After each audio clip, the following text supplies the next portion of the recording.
ओम शांति। 1 अगस्त 2025। बाबा के महावाक्य। मीठे बच्चे, बाप को तुम बच्चे ही प्यारे हो।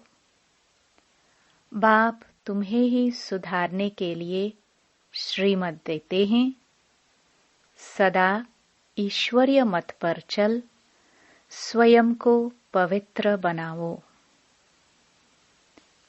प्रश्न। विश्व में शांति की स्थापना कब और किस विधि से होती है? उत्तर। तुम जानते हो, विश्व में शांति तो महाभारत लड़ाई के बाद ही होती है, लेकिन उसके लिए तुम्हें पहले से ही तैयार होना है। अपनी कर्मातीत अवस्था बनाने की मेहनत करनी है। सृष्टि के आदि मध्य अंत का ज्ञान सिमरण कर बाप की याद से संपूर्ण पावन बनना है, तब इस सृष्टि का परिवर्तन होगा। गीत। आज अंधेरे में है इंसान। ओम शांति। यह गीत है भक्ति मार्ग का गाया हुआ। कहते हैं हम अंधेरे में हैं, अब ज्ञान का तीसरा नेत्र दो। ज्ञान मांगते हैं ज्ञान सागर से। बाकी है अज्ञान। कहाँ जाता है? कलयुग में सब अज्ञान की आसुरी नींद में सोए हुए कुंभकर्ण हैं। बाप कहते हैं ज्ञान तो बहुत ही सिंपल है। भक्ति मार्ग में कितने वेद शास्त्र आदि पढ़ते हैं, हठ योग करते हैं, गुरु आदि करते हैं। अब उन सबको छोड़ना पड़ता है, क्योंकि वह कभी राजयोग सिखला ना सके। बाप ही तो राजाई देंगे, मनुष्य मनुष्य को दे ना सके।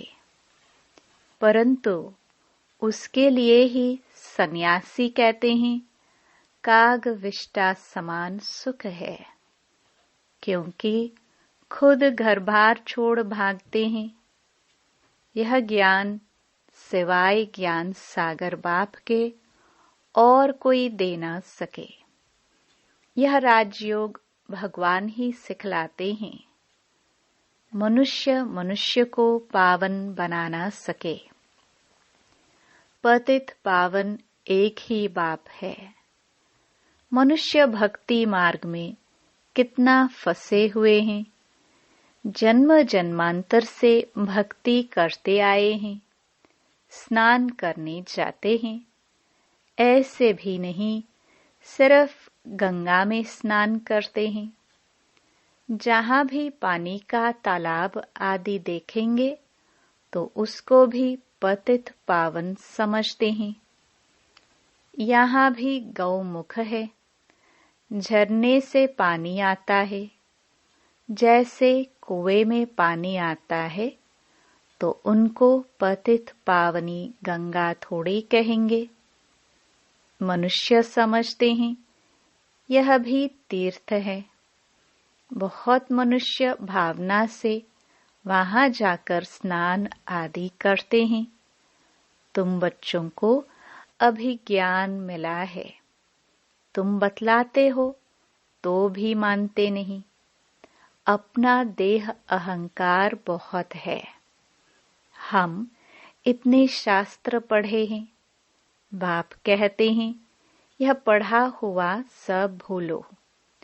अब इन सब बातों का मनुष्य को कैसे पता पड़े? इसलिए बाबा कहते हैं ऐसी ऐसी पॉइंट्स लिखकर एरोप्लेन द्वारा गिराओ।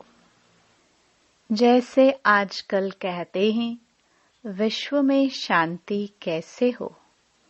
कोई ने राय दी तो उनको इनाम मिलता रहता है।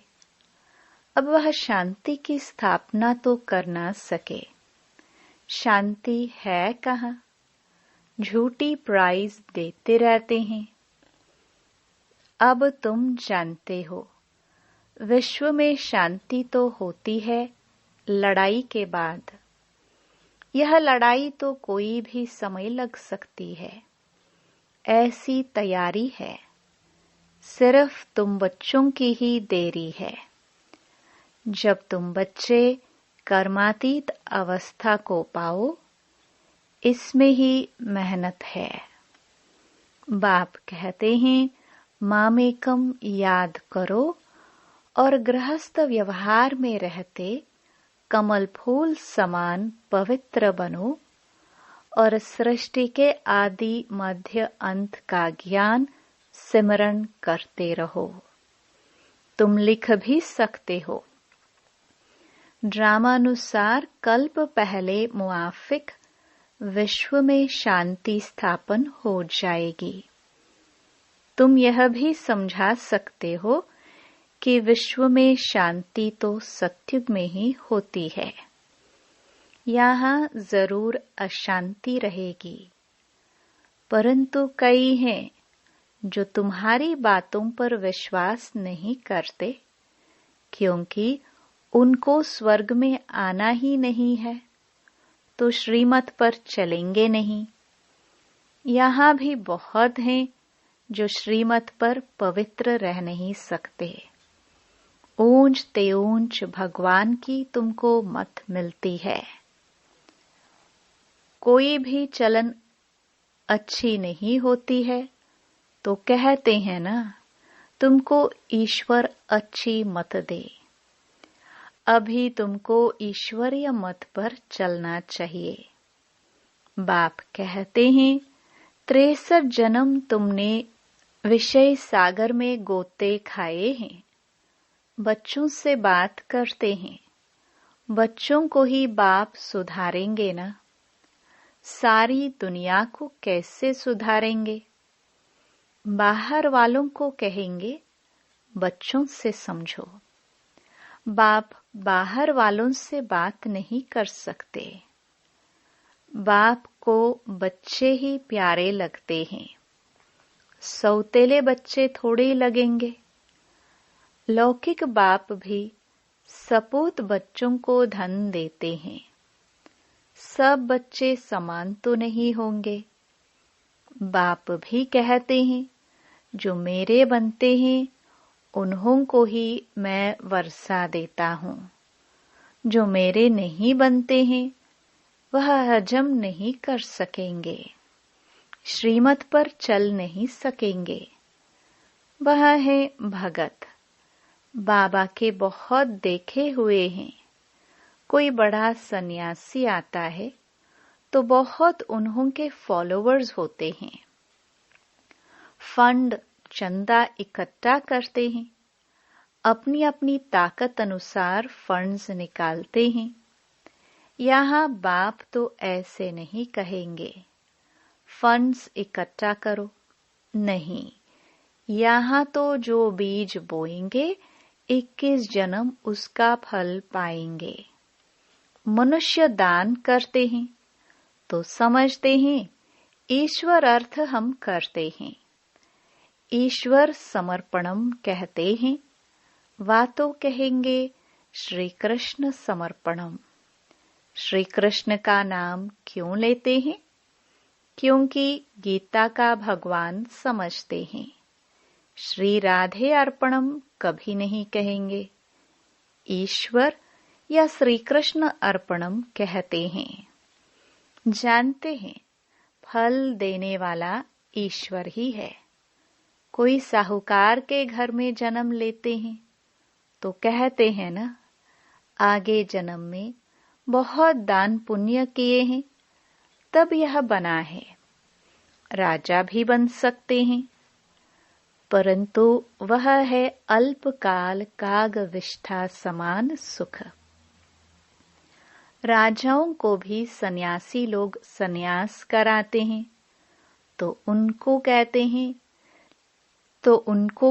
हैं स्त्री तो सर्पणी है, लेकिन द्रौपदी ने तो पुकारा है, दुशासन मुझे नंगन करते हैं।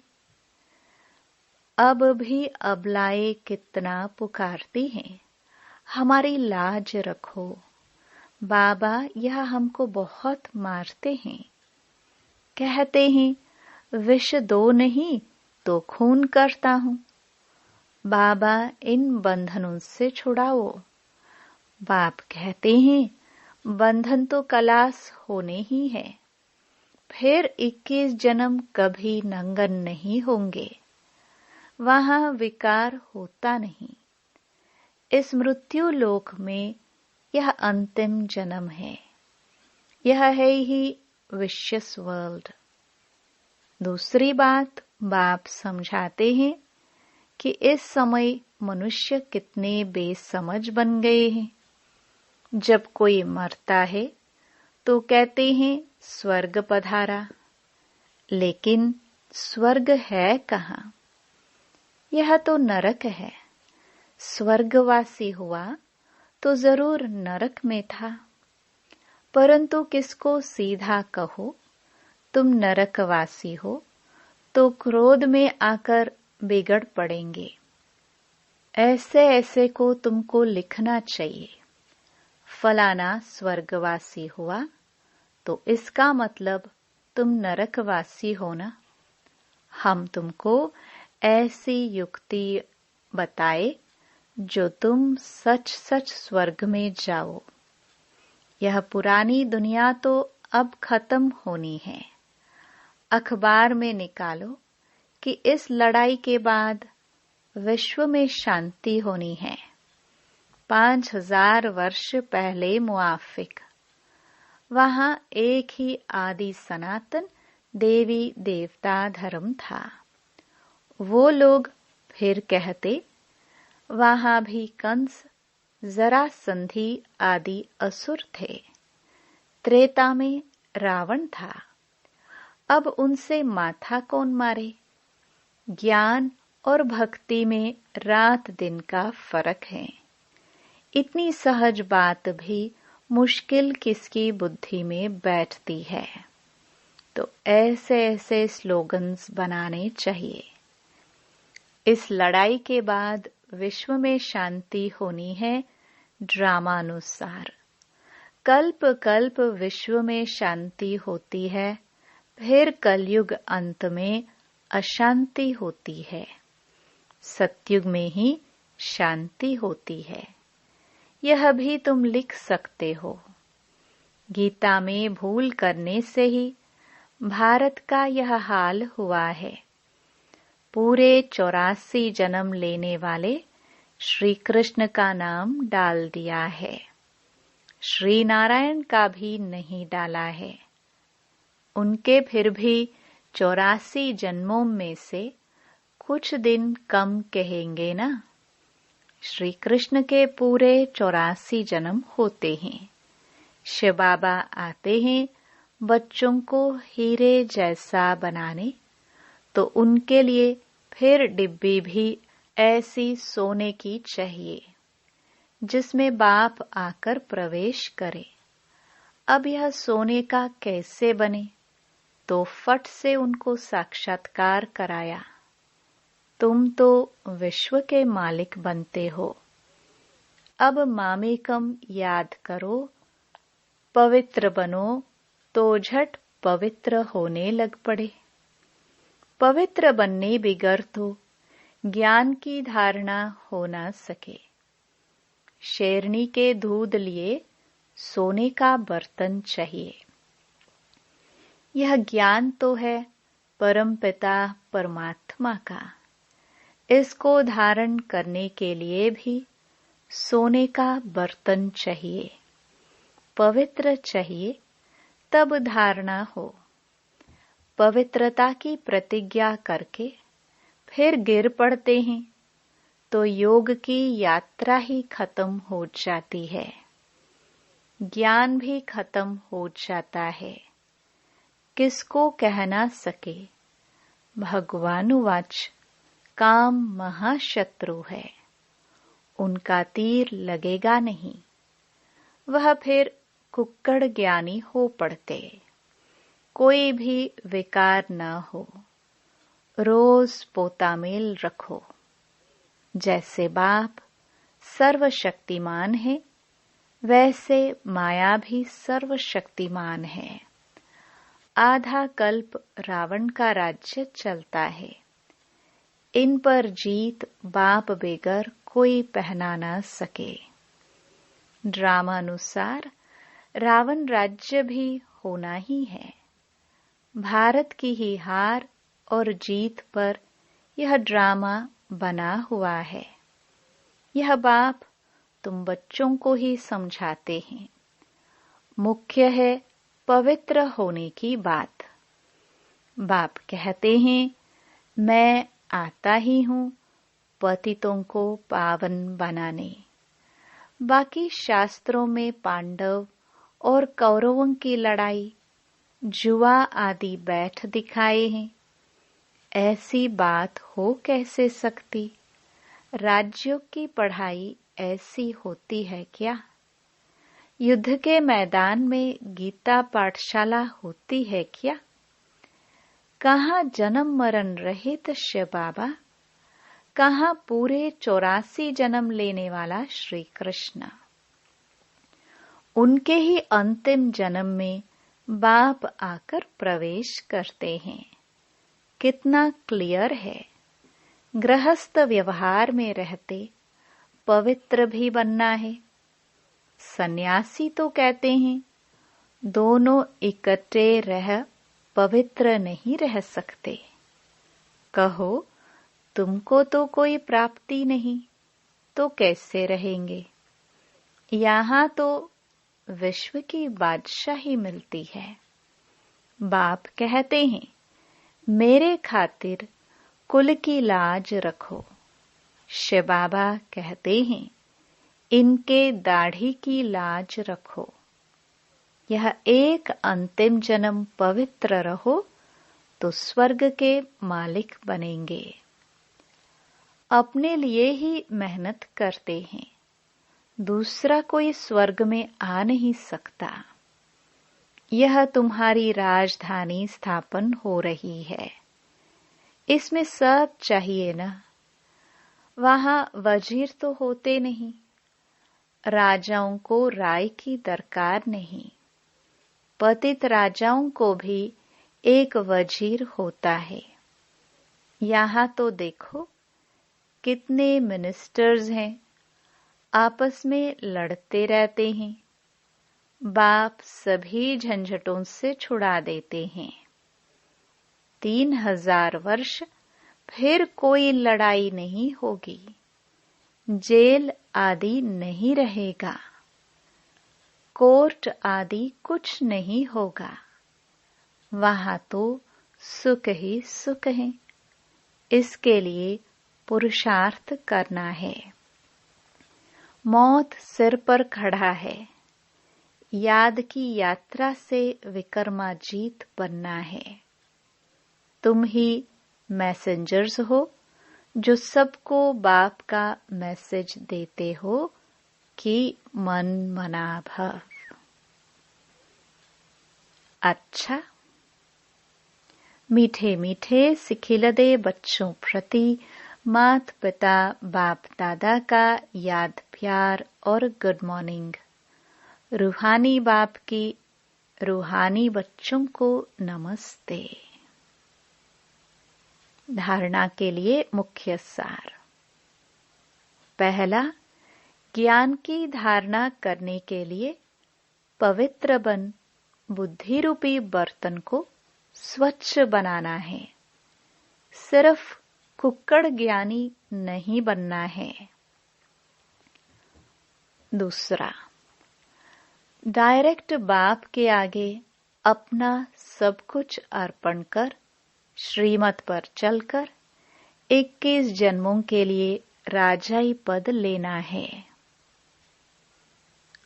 वरदान। हर शक्ति को कार्य में लगाकर वृद्धि करने वाले श्रेष्ठ धनवान व समझदार भव। समझदार बच्चे हर शक्ति को कार्य में लगाने की विधि जानते हैं। जो जितना शक्तियों को कार्य में लगाते हैं, उतना उनकी वह शक्तियां वृद्धि को प्राप्त होती है।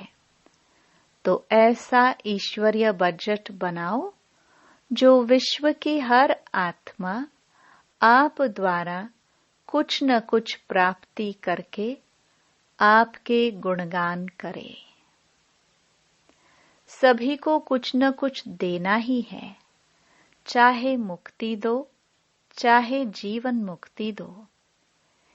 ईश्वरीय बजट बनाकर सर्व शक्तियों की बचत कर जमा करो और जमा हुई शक्ति द्वारा सर्व आत्माओं को भिखारीपन से, दुख, अशांति से मुक्त करो। स्लोगन। शुद्ध संकल्पों को अपने जीवन का अनमोल खजाना बना लो तो मालामाल बन जाएंगे। मातेश्वरी जी के अनमोल महावाक्य। अब विक्रम बनाने की कंपटीशन नहीं करनी है। पहले पहले तो अपने पास यह एम अवश्य रखनी है कि हमको किसी भी रीति से अपने विकारों को वश करना है। तब ही ईश्वरीय सुख शांति में रह सकते हैं। अपना मुख्य पुरुषार्थ है खुद शांत में रहकर औरों को शांति में लाना। इसमें सहन शक्ति जरूर चाहिए। सारा अपने ऊपर मदार है। ऐसे नहीं कोई ने कुछ कहा तो अशांति में आ जाना चाहिए। नहीं, ज्ञान का पहला गुण है सहन शक्ति धारण करना। देखो, अज्ञान काल में कहते हैं भल कोई कितनी भी गाली देवे, ऐसे समझो कि मुझे कहाँ लगी। भल किसने गाली दी, वो खुद तो अशांति में आ गया। उन्हों का हिसाब किताब अपना बना, लेकिन हम भी अशांति में आए, कुछ कह दिया तो फिर हमारा विक्रम बनेगा। तो विक्रम बनाने की कंपटीशन नहीं करनी है। अपने को तो विक्रमों को भस्म करना है, न कि बनाना है। ऐसे विक्रम तो जन्म जन्मांतर बनाते आए और दुख उठाते आए। अब तो नॉलेज मिल रही है, इन 5 विकारों को जीतो। विकारों का भी बड़ा प्रस्ताव विस्तार है, बहुत सूक्ष्म रीति से आते हैं। कब ईर्ष्या आ जाती है तो सोचते हैं इसने ऐसा किया तो मैं क्यों ना करूं। ये है बड़ी भूल। अपने को तो अभूल बनाना है। अगर कोई ने कुछ कहा तो ऐसे समझो यह भी मेरी परीक्षा है। कितने तक मेरे अंदर सहन शक्ति है।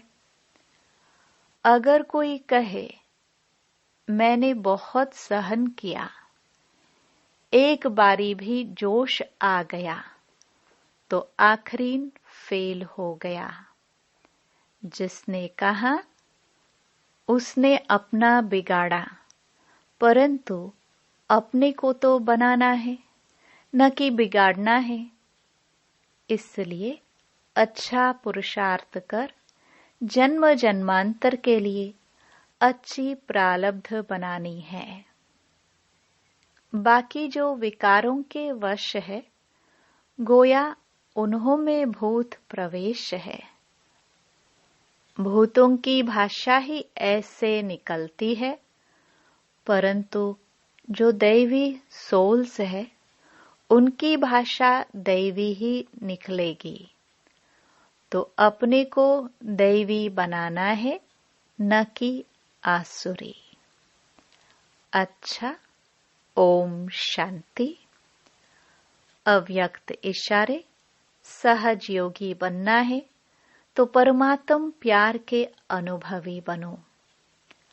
परमात्म प्यार के अनुभवी बनो तो इसी अनुभव से सहज योगी बन उड़ते रहेंगे। परमात्म प्यार उड़ाने का साधन है। उड़ने वाले कभी धरनी की आकर्षण में आ नहीं सकते। माया का कितना भी आकर्षित रूप हो, लेकिन वह आकर्षण उड़ती कला वालों के पास पहुंच नहीं सकती। ओम शांति।